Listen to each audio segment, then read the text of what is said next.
এই জ্যাক সে যখনই পানি খায় তার অ্যাকাউন্টে $10,000 ঢুকে যায়। সে ওয়েটারকে ডাকে এবং আবার পানি অর্ডার করে। এটা দেখে তার প্রেমিকা লিসা বলে, তুমি তো আগেই অনেক পানি খেয়ে ফেলেছো। তখন ডেভিড বলে, জ্যাক কনস্ট্রাকশনের সাইটে কাজ করে, সেখানে পানি পাওয়া যায় না, তাই তার কাছে এই মিনারেল ওয়াটারও খুব দামি। কিন্তু জ্যাকের কিছু যায় আসে না, সে হাসে, পানির ক্যান তোলে এবং খেতে শুরু করে। তারপর নিজের অ্যাকাউন্ট চেক করে। আসলে জ্যাকের দরকার $1 বিলিয়ন, যাতে লিসার বাবা লিসার সঙ্গে তার বিয়েতে রাজি হয়ে যান। লিসার বাড়ির লোকেরা বলে, এই তুমি কেমন ছেলেকে বেছে এনেছো, দেখো কত অদ্ভুত আচরণ করছে। কিন্তু জ্যাক আবার নিজের অ্যাকাউন্ট চেক করে, তখনও কিছু ডলার কম ছিল, তাই সে আরেকটা ক্যান তোলে পানি খেতে শুরু করে। লিসা লজ্জায় মুখ ঢেকে রাখে। শেষে যখন সে ব্যালেন্স চেক করে, তার অ্যাকাউন্টে এখন পুরো $1 বিলিয়ন।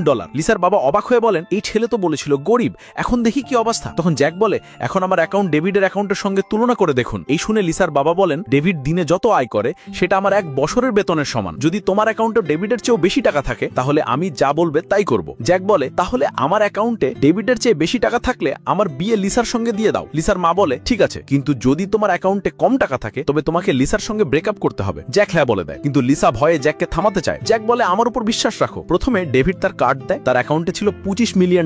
এটা দেখে তার মা বাবা খুব খুশি হন। তারপর জ্যাক তার কার্ড দেয়। লিসার মা সেটা চেক করেন এবং অবাক হয়ে বলেন, আমি তো কিছুই দেখতে পাচ্ছি না। তখন কার্ডটা ডেভিডের হাতে দেওয়া হয়। লিসার বোন চেক করে বলে, এতে $80 মিলিয়ন আছে। সবাই অবাক হয়ে যায়। ডেভিড রেগে গিয়ে বলে, এটা মিথ্যা বলছে, এমন কিভাবে সম্ভব? লিসা জিজ্ঞেস করে, তুমি এই টাকা কোথা থেকে আনলে? জ্যাক হাসে এবং বলে, পরে বলবো। লিসা বলে, আমি তোমার টাকার জন্য বিয়ে করছি না, আমি তোমার ভালো মানুষ সবার জন্যই তোমাকে পছন্দ করি। কিন্তু জ্যাক বলে, এই টাকা আমার নিজের, কেউ তার কথা বিশ্বাস করে না। ডেভিড রেগে গিয়ে জ্যাকের ফোন ভেঙে ফেলে এবং চিৎকার করে বলে, এই ছেলেটা মিথ্যা বলছে। জ্যাক উত্তর দেয়, যদি বিশ্বাস না হয় চলো ব্যাংকে যাই। সবাই ব্যাংকে যায়। ডেভিড আর জ্যাক দুজনেই তাদের কার্ড দেয়। ব্যাংকের কর্মচারী বলেন, দয়া করে একটু অপেক্ষা করুন। ডেভিড রেগে গিয়ে বলে, যদি তোমার অ্যাকাউন্টে টাকা না থাকে তবে তোমাকে আমার সামনে মাথা নিচু করে ক্ষমা চাইতে হবে। লিসা জ্যাককে বলে, এখনো সময় আছে, প্লিজ ক্ষমা চাও। কিন্তু জ্যাক নিজের অবস্থানে অটল থাকে। আমাদের থেকে টিকটকে লাইক ভিউ কিনতে পারবেন। যারা কিনতে চান এই নাম্বারে হোয়াটসঅ্যাপে যোগাযোগ করুন।